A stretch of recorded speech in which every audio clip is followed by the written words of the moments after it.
रामपुर में सरकारी हैंडपंप के आसपास कुछ अजीबोगरीब घटनाएं होने लगी। गांव के लोग उन घटनाओं से काफी डरे हुए थे।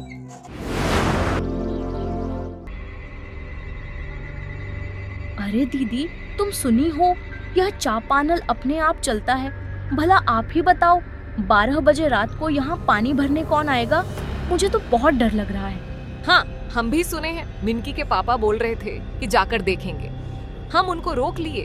फिर अगले रात 12 बजे हैंडपंप अपने आप चलने लगा। गांव के लोग सभी सुन रहे थे। किसी की भी हिम्मत नहीं हुई कि वहां जाकर कोई देखे। फिर सुबह होने पर अरे दीदी, चलो हैंडपंप पानी भरे।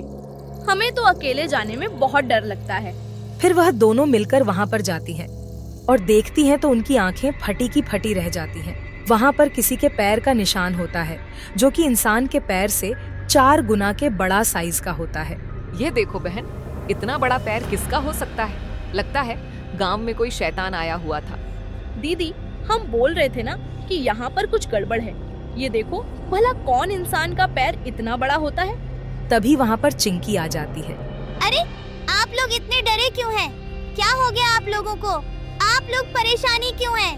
दीदी, हमारे शहर में तो ये सब बहुत चलता है। भला यहाँ कौन शैतान आएगा? अरे चिंकी, तुम शहर से आई हो, ये सब नहीं समझोगी। फिर अगले रात 12 बजे हैंडपंप अपने आप चलने लगता है। कौन गांव वाले लोगों को परेशान कर रहा है? अभी मैं जाकर देखती हूँ और उसे उसका सबक सिखाती हूँ।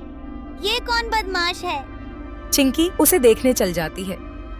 चिंकी को पता नहीं था कि वाकई में चुड़ैल ही हैंडपंप चला रही थी।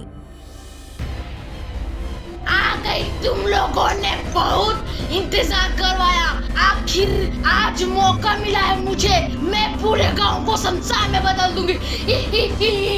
आज तुम्हारी मुंडी खाकर मैं अपनी भूख मिटाऊंगी। 4 दिनों से मैं भूखी हूँ। मुझे माफ कर दीजिए चुड़ैल जी, मुझे माफ कर दीजिए। मुझे लगा कि हम गांव वालों के साथ कोई मजाक कर रहा है, इसलिए मैं देखने चली आ गई। प्लीज मुझे माफ कर दीजिए। मुझे शहर जाना है, मुझे पढ़ाई करनी है। मैं गांव में घूमने आई थी। प्लीज चुड़ैल जी, मुझे माफ कर दीजिए। लेकिन चुड़ैल ने उनकी एक बात भी नहीं सुनी और उनका मुंडी खा जाती है। फिर सुबह होती है। फिर वे दोनों औरतें पानी भरने के लिए जाती हैं। अरे दीदी, यहाँ देखो तो, यहाँ पर खून पड़ा है। क्या अनहोनी हो गई है? यह खून कोई इंसान का तो नहीं है ना? चिंकी की माँ चिंकी को खोजते हुए वहाँ पर आती है। कल रात से मेरी चिंकी बिटिया घर नहीं आई है।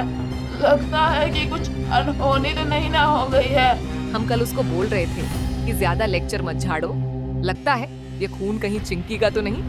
अरे बाबा, हे भगवान, टीका हो गया। थोड़ी देर बाद चिंकी की लाश खेत में दिखाई देती है। गांव के सभी लोगों को पता चल जाता है। सभी लोग फैसला करते हैं, गांव का कोई भी आदमी हैंडपंप में नहीं जाएगा। रात होती है और चुड़ैल फिर से उस हैंडपंप में आती है और उसे चलाने लगती है। लेकिन अब की बार कोई वहाँ पर नहीं आता है। लगता है गांव वाले बहुत चालाक हो गए हैं।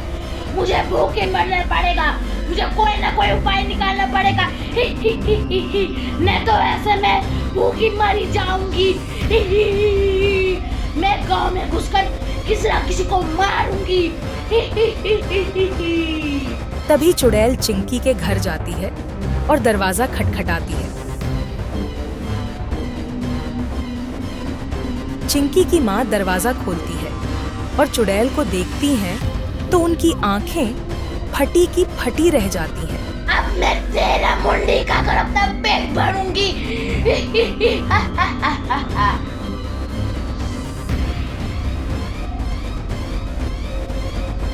फिर सुबह होने पर चिंकी की माँ की सिर कटी लाश की खबर पूरे गांव में फैल जाती है और पूरे गांव में हाहाकार मच जाता है। सभी लोग चिंतित थे कि आखिरकार यह गांव को हो क्या गया है। सुनते हो जी, पास वाली माँ बेटी दोनों मर गईं।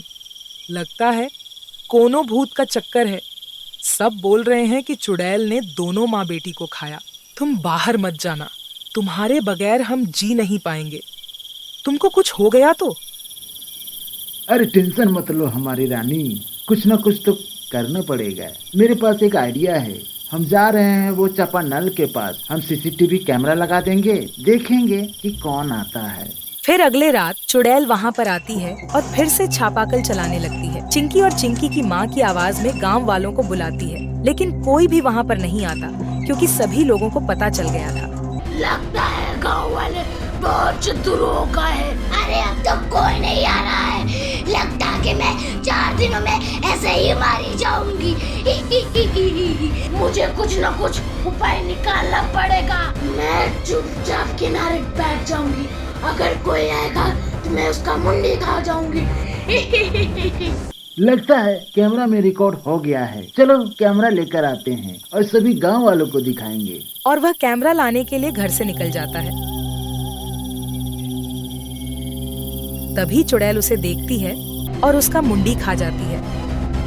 फिर सुबह होने पर कुछ लोग कैमरा लेकर आते हैं और टीवी में चलाते हैं। लगता है गांव वाले बहुत चतुर हो गए हैं। अरे अब तो कोई नहीं आ रहा है। लगता है कि मैं 4 दिनों में ऐसे ही मारी जाऊंगी।